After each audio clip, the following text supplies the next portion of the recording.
I have one resident that barely opened her eyes. She didn't respond. As much as I tried, I knew her for 2 years. No matter what I tried, massage wouldn't work, nothing worked. But when we got introduced to the iPods and the family told me the things that she liked, it was amazing once we put the iPod on her. She started shaking her feet. She started moving her head. Her son was just amazed.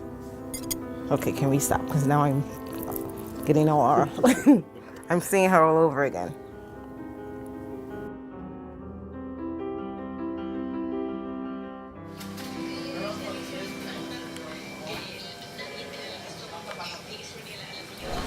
Hi, Papa. Hi, Papa. Huh? How you doing? I'm all right. Fine. Wait. Who am I? I don't know. Wait a minute. I don't know. Okay, it's Jerry. How long has he been in the nursing home? Approximately 10 years. He was having seizures, and my mother couldn't handle him at home. Of course, it affected me greatly because he was always, fun-loving, singing, every occasion he would come out with a song, no matter where he was. I remember as a child, he used to walk us down the street, me and my brother, and he would stop and do Singing in the Rain. He would have us jumping and swinging around poles. He was, he was good. He was always into music, always loved singing, dancing. His name is Henry Dreyer. Uh-huh. And I'm looking more or less for religious music for him. Okay. Because he enjoys music and he always quoting the Bible. So I'd rather have that for him. We first see Henry inert, maybe depressed, unresponsive, and almost unalive. Henry. Yeah? Henry. Yes, sir. I found your music.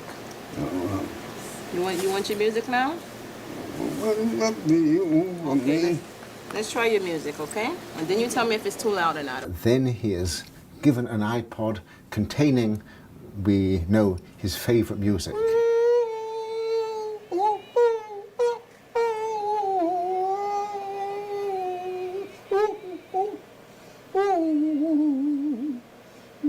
And immediately he lights up.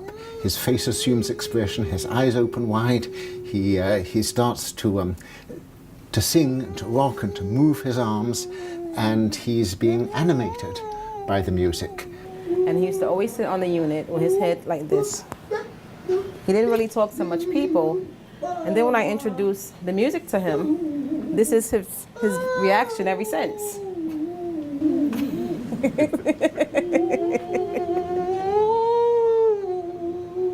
The philosopher Kant once called music the quickening art, and Henry is being quickened, he's being brought to life. Yeah? I'm going to take the music for 1 second, okay? Just to ask you a few questions. Okay? I'm going to give it back to you. Uh-huh. Okay.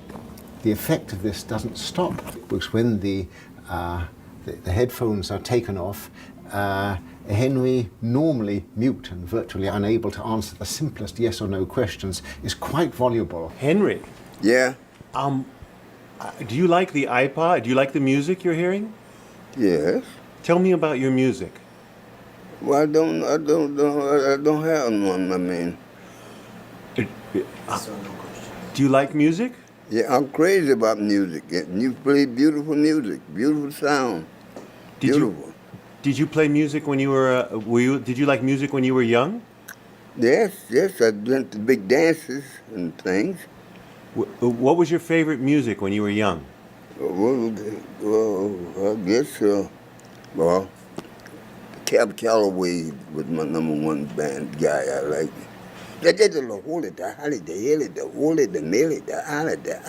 What's your favorite Cab Calloway song? Oh, I'll be home there for Christmas. Oh, you can count and plan on me with plenty of snow, mistletoe, present wrapped around your tree. Ow!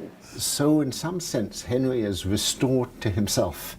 He has remembered who he is, and he's reacquired his identity for a while through the power of music.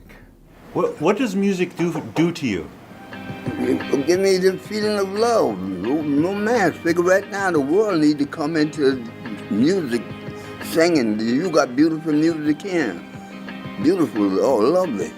And I feel the band of love, the dream. The Lord came to me, made me holy. I'm a holy man. So he gave me this sound. I'll just say, I meet you. Let's see, Rosalie, won't you love me? Rosalie, won't you be sweet and kind? With this beautiful new technology, you can have all the music which is significant for you in something as big as a matchbox or whatever.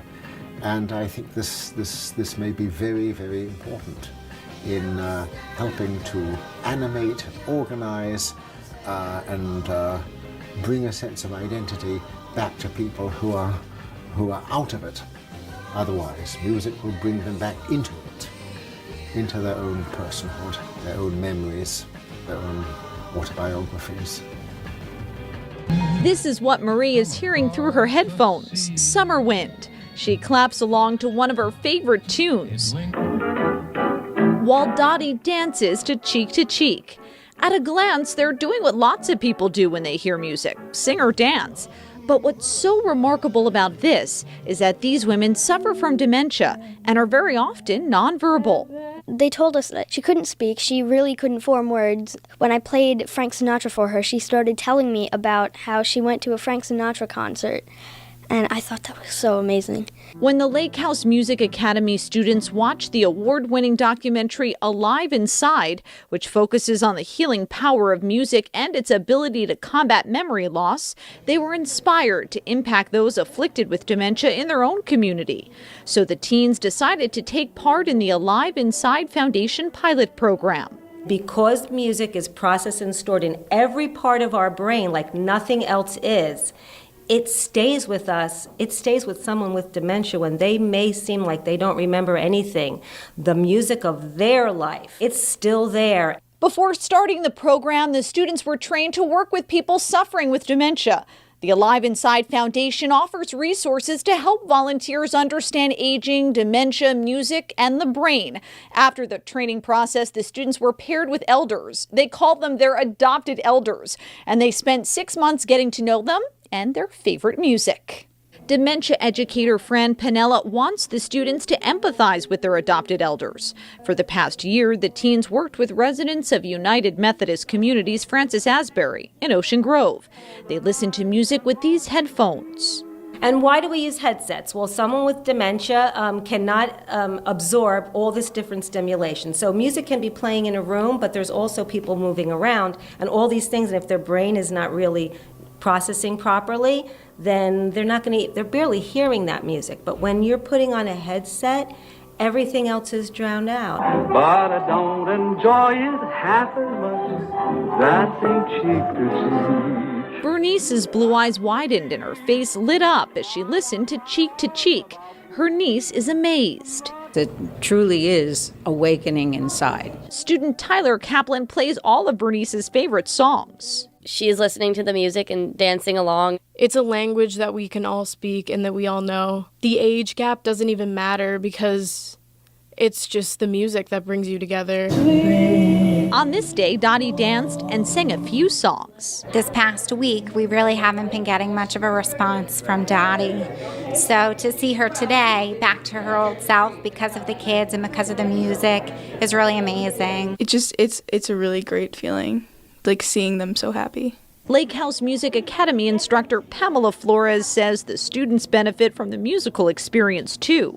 I think it's a great way for them to see that it's not just about trying to be a rock star, that they can actually really make a change with music. Memories make us kind of who we are, so I feel like without them, the meaning is kind of lost. And I think being able to bring the memories back gives our life a lot of meaning back.